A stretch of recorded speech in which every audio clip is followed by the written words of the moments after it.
இது மகிமை நேரம்.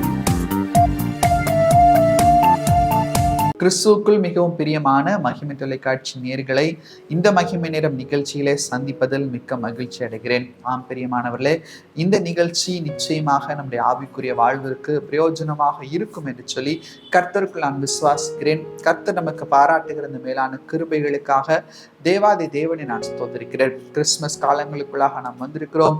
சந்தோஷம், மகிழ்ச்சி, கொண்டாட்டம் என்று சொல்லி நம்மை சூழ்ந்து கொண்டிருக்கிற இந்த நாட்கள்ல கர்த்தர் நமக்கு அவருடைய கிருபைகளை பாராட்டி கொண்டிருக்கிறார். உங்கள் அனைவருக்கும் கிறிஸ்துமஸ் மற்றும் புத்தாண்டு நல்வாழ்த்துக்களை மகிழ்ச்சியோடு கூட தெரிவித்துக் கொள்கிறேன். ஆம் பிரியமானவர்களே, கொண்டாட்டங்கள் எவ்வளவு முக்கியமோ அதே போல ஆண்டுடைய வார்த்தையும் நமக்கு ரொம்ப முக்கியம். எனவே தான் கர்த்தர் தம்முடைய வார்த்தையை நமக்கு கொடுக்கிறார். கிறிஸ்துமஸ் கிருபைகள் என்கிறதான தலைப்புல ஆண்டுடைய வார்த்தையை தியானிக்கும்படியாய் கர்த்தர் நம்மோடு கூட பேசி கொண்டிருக்கிறார். கிறிஸ்துமஸ் கிருபைகள். இன்னைக்கும் கூட கர்த்தர் நமக்கு என்ன கிருபைகளை கொடுக்க சித்தமா இருக்கிறார். ஆண்டுடைய பிறப்பிலே நடந்ததான ஒவ்வொரு சம்பவங்கள் ஒவ்வொரு கிருபையை நமக்கு கொடுக்கிறது. ஒவ்வொரு சம்பவங்களும் ஒவ்வொரு கிருபையை நமக்கு சொல்லி கொடுக்கிறது. அதே போல ஆண்டவர் பிறந்ததற்கு ஆண்டவருடைய பிறப்பு ஒரு கிருபையை நமக்கு நினைப்பூட்டுகிறது. என்ன கிருபை என்று சொல்லி பார்க்கும்போது ரோமர் 12வது அதிகாரம் 6வது வசனம் சொல்லுகிறது, நமக்கு அருளப்பட்ட கிருபையின்படியே நாம் வெவ்வேறு வரங்களில் உள்ளவனான அப்படின்னாலே நம்மை தீர்க்க தரிசனம் சொல்லுகிற வார்த்தையுடையவன் விசுவாச பிரமாணத்திற்கு ஏற்றதாய் சொல்ல கடவன். முதல் பகுதியை நாம் சற்று ஆழமாய் பார்க்கும்போது, நமக்கு அருளப்பட்ட கிருபையின்படியே நாம் வெவ்வேறான வரங்கள் உள்ளவைகளா இருக்கிறபடியினாலே கிருபையினாலே நமக்கு வரங்கள் கொடுக்கப்பட்டிருக்கிறது என்பதை இந்த வசனம் சொல்லுகிறது. கிருபையினாலே வரங்கள்.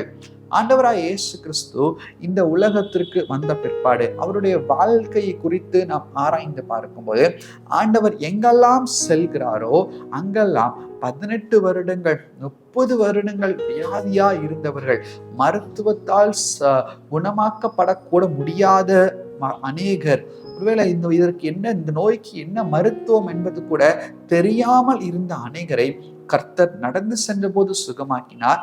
அவருடைய வஸ்திரத்தை தொட்டவர்கள் சுகமானார்கள். அவர் கண்கள் அவருடைய கரங்கள்னால அற்புதம் வெளிப்பட்டு அவர்கள் சுகமாக்கப்பட்டது.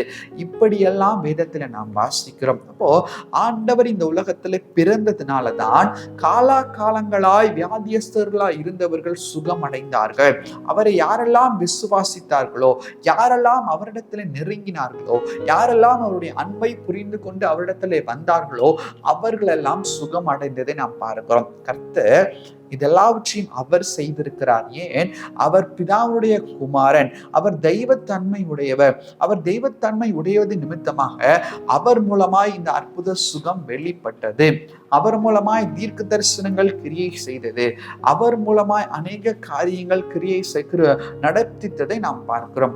ஆனால் ஆண்டவர் இந்த உலகத்திற்கு வந்தது அது மாத்திரமல்ல, அவர் செய்தது மாத்திரமல்ல, இன்னைக்கு அவரை ஏற்றுக்கொண்டு விசுவாசிகளாய் இருக்கிற நாமும் இந்த காரியங்களை செய்ய முடியும். அவர் மூலமாய் செய்ய முடியும் என்பதை உணர்த்துவதற்காகவே, அந்த வரங்களை நமக்குள்ளாகவும் கொடுப்பதற்காகவே ஆண்டவர் இந்த உலகத்திலே அவர் வந்திருக்கிறார். பிரியமானவர்களே, எனவேதான் வசனம் சொல்லுகிறது, கிருபையாய் நீங்கள் வரங்களை பெற்றுக் கொண்டீர்கள். பழைய ஏற்பாட்டின் காலத்திலே நாம் பார்க்கும்போது கர்த்தர் மனிதர்களை பயன்படுத்தி அற்புதங்களை செய்தது உண்டு. மோசேயை பயன்படுத்தி அநேக அற்புதங்களை செய்தது உண்டு. ஆனால் யாரை கர்த்தர் தெரிந்தெடுத்திருக்கிறாரோ அவர்களோடு கூட கர்த்தர் பேசினார். அவர்கள் கர்த்தருக்கு மத்தியஸ்தரம், மக்களுக்கும் ஆண்டவருக்கும் மத்தியஸ்தராய் இருந்து அவர்கள் செயல்பட்டார். ஆனால் இயேசு கிறிஸ்து அந்த ஒரு பிளவை மாற்றி எல்லாரையும் இருதிரத்தாரையும் ஒன்றாக்குவதற்காகவே அவர் இந்த உலகத்தில் வந்தார். ஆண்டவருக்கும் நமக்கும் இருந்ததான அந்த இடைப்பட்டதான அந்த தூரத்தை அவர் ஒன்றாக்குவதற்காகவே.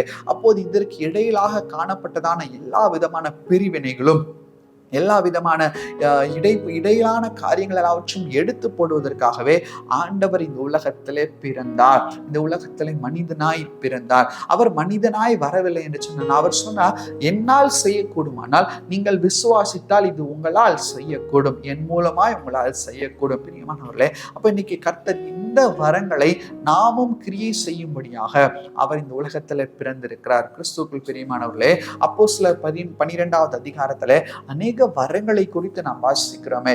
பரிசுத்த ஆவியானவரை ஆண்டவர் நமக்கு கொடுத்து, ஆவியானவர் நம்மோடு கூட இருந்து இந்த வரங்களை கிரியை செய்து கொண்டிருக்கிறார். இந்த வரங்களை நம்மில் நடத்தி கொண்டிருக்கிறார். பழைய ஏற்பாட்டு காலத்திலே செயல்பட்ட வரங்களை காட்டிலும் புதிய ஏற்பாட்டு காலகட்டத்திலே செயல்பட்டதான வரங்கள் அதிக வித்தியாசம் உள்ளதாய் காணப்பட்டது. அதிகமாய் வித்தியாசங்கள் இருந்தது.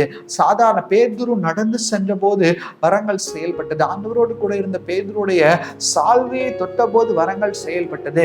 ஆனால் அவர் தன்னை ஆண்டவரை இயேசு கிறிஸ்துவாய் காட்டிக்கொள்ளவில்லை.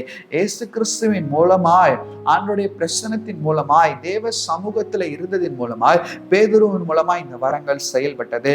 பவுலின் மூலமாய் செயல்பட்டது. அப்போ இன்னைக்கு மனிதர்களோடு கூட ஆண்டவரோடு கூட இருக்கிற ஐக்கியத்தை உணர்ந்து கொள்ளும்படியாய், ஐக்கியத்தை இன்னும் உறுதிப்படுத்திக் கொள்ளும்படியாகவே இந்த வரங்களை சாதாரண மனிதர்கள் மூலமாய் செயல்படுத்த கர்த்தர் சித்தம் கொண்டார். பிரியமானவர்களே, அப்போ வரங்களை செய்யத்தக்கதான கிருபைகளை கர்த்தர் நமக்கு கொடுத்திருக்கிறார். ஆண்டவருடைய பிறப்பு வரங்களை செயல்படுத்துவதற்கேற்ற கிருபைகளை நமக்கு தருகிறது. இன்னைக்கு எத்தனை பேர் இந்த வரங்களை செயல்படுத்தி கொண்டிருக்கிறதோ, ஆண்டவர் பிறந்திருக்கிறார், கிறிஸ்துமஸ் கொண்டாடுறோம், 5 நாள் கொண்டாடுறோம், முடிந்தது. அப்படி அல்ல. அவர் பிறந்ததே நம்மையும் ஆண்டவரையும் ஒன்றுபடுத்துவதற்காகவே, பிளவை உடைப்பதற்காகவே அவர் மனிதனோடு மனிதனாய் இந்த உலகத்திலே வந்து பிறந்தது நாம் வாசிக்கிறோம். 1 கொரிந்தியர் 1வது அதிகாரம் 6வது வசனமும் இதை சொல்லுகிறது. அவர் மூலமாய் உங்களுக்கு அளிக்கப்பட்ட தேவ கிருபைக்காக நான் உங்களை குறித்து எப்பொழுதும் என் தேவனை ஸ்தோத்திரிக்கிறேன். அவர் மூலமாய் நமக்கு கிருபை அளிக்கப்பட்டிருக்கிறது. என்ன கிருபை? ஆண்டவரோடு கூட ஐக்கியம் கொள்ளுகிறதான ஒரு கிருபை, உறவை பலப்படுத்துகிறதான கிருபை. ஏதோ உறவை பலப்படுத்துகிறது மாத்திரமல்ல, ஒரு உரிமையோடு கூட அவரிடத்திலே பெற்றுக்கொண்டு அதை மற்றவர்களுக்கு செயல்படுத்துகிறதான, மற்றவர்களுக்கு கொடுக்கிறதான ஒரு கிருபை. பிரியமானவர்களே, அப்ப இன்னைக்கு இந்த கிருபை நாம் செயல்படுத்தி கொண்டிருக்கிறோம். ஆண்டவர் கிருபை தர நமக்கு தகுதி இல்லை, அதை பெற்றுக்கொள்வதற்கு தகுதியே இல்லை. நம்மூலமாய் வரங்கள் கிரியை செய்ய வேண்டுமா என்ன? ஆனாலும் நமக்கும் கர்த்தர் அந்த கிருபையை கொடுக்கிறார். ஒருவேளை இஸ்ரவேல் ஜனங்களுக்கு மாத்திரமல்ல, இந்திரர்களுக்கு மாத்திரமல்ல, புறஜாதியா இருக்கிற நமக்கும் கர்த்தர் அந்த கிருபையை கொடுக்கிறார். வரங்களை செயல்படுத்துகிறதான கிருபை. அது மாத்திரமல்ல, 2 கொரிந்தியர் 9வது அதிகாரம் 8வது வசனத்துல நாம் வாசிக்கிறோம். மேலும் நீங்கள் எல்லாவற்றிலும் எப்பொழுதும் சம்பூர்ணமுடையவர்களாய் சகலவித நற்கிரியைகளிலும் பெருகுகளுமாய் இருக்கும்படியாக தேவன் உங்களிடத்தில் சகலவித கிருபையையும் பெருக செய்ய வல்லவராய் இருக்கிறார். வரங்கள் மாத்திரமல்ல, நற்கிரியைகளை செய்வதற்கேற்ற கிருபையை கர்த்தர் கொடுக்கிறார். ஏன் நற்கிரியை செய்வதற்கு கர்த்தர் கிருபை கொடுக்கணும்? நம்மிடத்துல இருந்தாதான் நம்ம நற்கிரியைகளை செய்ய முடியும். இப்போ மற்றவர்களுக்கு உதவி செய்ய வேண்டும் என்று சொன்னால் முதலாவது நம்மிடத்துல அது காணப்பட வேண்டும். இருந்தால்தான் இருக்கிறதுல இருந்து எடுத்து நமக்கு கொடுக்க வேண்டும். அப்ப நம்மையும் நிரப்புகிறார், நம் மூலமாக மற்றவர்களையும் நிரப்புகிறார். இதுதான் நற்கிரியைகள் செய்வதற்கேற்ற கிருபை. ஆண்டவருடைய பிறப்பு இந்த உலகத்துல இதை நமக்கு நினைவுபடுத்தி கொண்டே இருக்கிறது. பிரியமானவர்களே, ஆண்டவர் இந்த உலகத்துல பிறந்தது போது பார்க்கிறோம், அவர் மேலானவைகளை தேடவில்லை. இந்த உலகத்துல எதெல்லாம் ரொம்ப கீழா எண்ணப்பட்டதோ, எதெல்லாம் தாழ்மையாய் கருதப்பட்டதோ அந்த இடத்தை கர்த்தர் தெரிந்தெடுத்து அந்த இடத்துல அவர் அந்த தாழ்மையை எல்லாவற்றையும் நிறைவாய் மாற்றி அந்த இடத்தை மேலாக்குவதை நாம் பார்க்கிறோம். எந்த இடமெல்லாம் இதெல்லாம் ஒரு இடமா என்று கருதப்பட்டது, அந்த முன்னணியை யோசித்து பாருங்கள். முன்னணியில போய் யாராவது பிள்ளையை பெற்றெடுத்துப்பார்களா? இல்லவே இல்லை. ஒருவேளை சத்திரத்தில் அவர்களுக்கு இடம் இல்லை, சத்திரத்தில் பெற்றவர்கள் உண்டு. ஆனால் மாட்டுக்கொட்டைகளை யாராவது போய் பிள்ளையை பெற்றெடுப்பார்களா? ஆனால் அந்த இடத்தை மேம்படுத்தி இருக்கிறார்.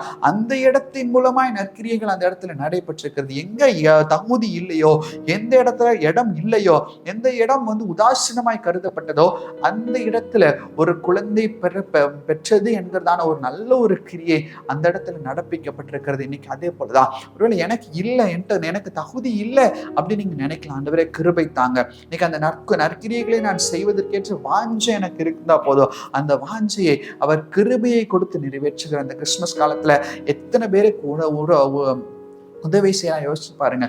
ஒருவேளை நம்ம பெரிய உதவிகள் செய்ய வேண்டாம், நம்மால் முடிந்த ஒரு சின்ன உதவி செய்யலாம். ஒரு 100 ரூபாய்க்கு நம்ம உதவி செய்தாலும் அந்த உதவியை கர்த்தர் மேலானதாய் கருதுகிறார். அவர் நம்முடைய செலவினங்களை பார்க்கிறதுல இருதயத்தை பார்க்கிறார். பிரியமானவர்களே, உதாசீனமா எண்ணப்பட்ட அந்த இடத்தை கர்த்தர் மேலாய் மாற்றினாரே, அதே போல என்னிடத்துல யாரெல்லாம் இல்லைன்னு யோசிக்கிறீங்களோ உங்கள் கரங்களை கொண்டு கர்த்தர் நற்கிரியைகளை செய்ய கிருபை பாராட்டுவார். பிரியமானவர்களே, இப்போ இந்த கிறிஸ்துமஸ் காலத்துல இந்த வரங்களை கிரியை செய்வதற்கேற்ற கிருபை நம்மிடத்திலிருந்து செயல்படும், நற்கிரியைகளை செய்வதற்கேற்ற கிருபை நம்மிடத்திலிருந்து செயல்படும். ஆண்டவர் எதிர்பார்ப்பது அதுதான்.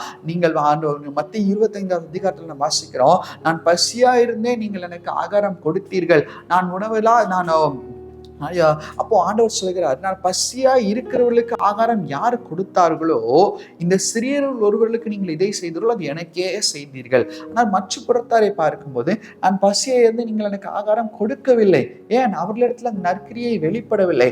அவர்களுக்கு நற்கிரியை செய்யத்தக்க பிராணி இருக்கிறது, ஆனால் அவர்கள் அதை என்ன செய்யவில்லை.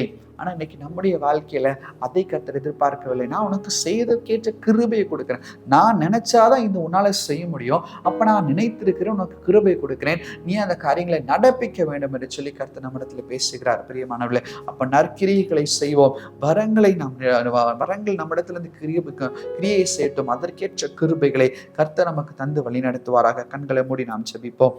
எங்களை நேசிக்கிறதான நல்ல தகப்பனே, இந்த நாள்ல நீர் எங்களோடு கூட பேசின இந்த வார்த்தைகளுக்காக நன்றி. இந்த கிறிஸ்துமஸ் காலத்துல கொண்டாட்டங்களை தாண்டி அப்பா வரங்களும் நற்கிரியைகளும் எங்களிடத்திலிருந்து கிரியை செய்வதற்கேற்ற மேலான தேவ கிருபைகளை நீர் எங்களுக்கு தந்திருக்கிறீர் என்பதை இந்த நாள்ல எங்களை உறுதிப்படுத்தினதற்காக உமக்கு நன்றி அப்பா. ஆண்டவரே, பவுலை போல எங்களை பயன்படுத்தும், பேதுருவை போல எங்களை பயன்படுத்தும், நற்கிரியைகளை நாங்கள் சிறந்தவர்களா இருக்க கிருபை செய்யுங்க, வரங்கள்ல நாங்கள் சிறந்தவர்களா இருக்க இன்னும் எங்களை எடுத்து பயன்படுத்தும் அப்பா. உடைய அன்பின் பாதத்தில் எங்களை தாழ்த்தி ஒப்பு கொடுக்கிறோம். ஒரு மேலான சத்தியத்தை எங்களுக்கு வெளிப்படுத்தினதற்காக நான் இதற்காகவோ இந்த உலகத்துல வந்து பிறந்தீரப்பா. தகுதியற்ற எங்களை தகுதிப்படுத்தும்படியாக, மோடு கூட ஐக்கியம் கொள்ளும்படியாக இந்த உலகத்துல வந்து பிறந்தீரேன். அந்த காரியங்களை நாங்கள் நினைவு கூர்ந்து செயல்படுத்த எங்களுக்கு நீர் உதவி பாராட்டும்படியா ஜெபிக்கிறோம். ஒருவருக்கே துதிகன மகிமை ஏறெடுக்கிறோம். மீட்பராம் இயேசுவின் ஈடிய நேற்றின் நாமத்தில் வேண்டி ஜெபிக்கிறோம் எங்கள் ஜெபங்களும் நல்ல பிதாவே. ஆமென், ஆமென், ஆமென்.